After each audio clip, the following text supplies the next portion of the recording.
Face पे लिखवा लो कि नौरोज आदम का बेटा तुम्हें इस्तेमाल कर रहा है। इस्तेमाल तो आपने भी किया था, मैंने आपको रिहा करने का सोचा। याद रखना कि उनकी कैद में तुम्हारा बाप है। ये शामिर नहीं है, नौरोज आदम है। अगर तुम मुझसे अच्छा करने जा रही हो, बदले में अच्छाई की उम्मीद मत रखो। जंग और मोहब्बत में जल्दबाजी ठीक नहीं। शामिर जो भी कर रहा है मेरे मशवरे से कर रहा है। तो गोली मार देनी चाहिए थी उसे। ड्रामा सीरियल दुनियापुर के नेक्स्ट एपिसोड में आप देखेंगे कि शामिर को ऐसा लगता है कि नवाब अपने ख़ास बंदे को रहा करवाने के बदले साहब को नहीं छोड़ सकते, इसलिए वो सोचता है कि वो नवाबों की हवेली पे एक बहुत बड़ा हमला करेगा। पास ही एसएचओ मीर हसन बैठा होता है और शामिर से कहता है कि शामिर, नवाबों की हवेली पे हमला करना इतना आसान नहीं है। उन लोगों ने दुनियापुर के हर एक कोने पे अपने बंदे तैनात किए हुए हैं। उन पे हमला करना खुद को मौत की तरफ धकेलने के मुतरादिफ है। शामिर एसएचओ मीर हसन से कहता है कि तुम फिक्र नहीं करो, मैं जानता हूँ कि मुझे नवाबों की हवेली पे किस तरह हमला करना है। फिर दोस्तों शामिर को वो रास्ता याद आता है कि जब वो अना से मिलने उनकी हवेली गया था। अना शामिर को बचाने के लिए हवेली के पिछले वाले रास्ते से उसे निकाल देती थी।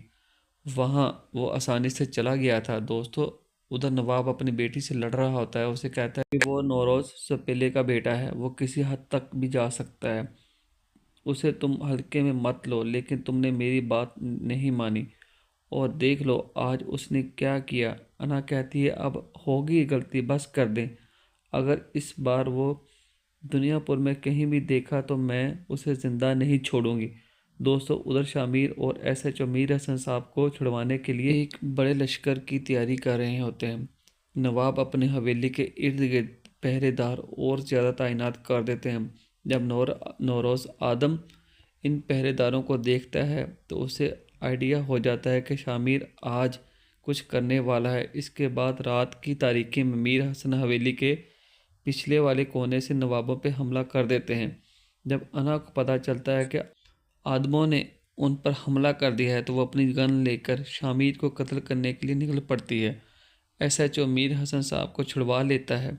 उसके बाद साहब भी एक राइफ़ल ले लेता है और नवाब की तरफ चला जाता है। शामिर और अना का आमना सामना होता है, दोनों के पास गन होती है। अना शामिर से कहती है कि आज तुम जिंदा बच कर नहीं जाओगे। शामिर कहता है कि आज मैं भी तुम पे रहम नहीं खाऊंगा, तुमने जो मेरे साथ किया उसका अंजाम सिर्फ मौत है। फिर एसएचओ मीर हसन नवाब को पकड़कर नौरोज़ आदम के कदमों में फेंक देता है। अना जब अपने बाबा को उसका सर झुका देखती है तो वह मायूस हो जाती है और वो अपनी गन नीचे कर लेती है। अना शामिर के सामने गिड़गिड़ाती है कि प्लीज़ मेरे बाबा को कुछ मत करें। अना शामिर से कहती है कि इसके बदले जो आप कहेंगे मैं वो करूँगी। नौरोज़ आदम और एसएचओ मीर हसन अना की बेबसी पर हंस रहे होते हैं।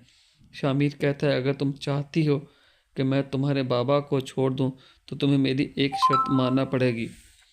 अना कहती है कि कैसी शर्त? शामिर कहता है कि तुम्हें मुझसे शादी करना पड़ेगी। तो नवाब अपनी बेटी अना से कहता है बेटी तुम ऐसा मत करना, ये हमारे ग़ुलाम है और नवाब ग़ुलामों को अपनी बेटियां नहीं देते।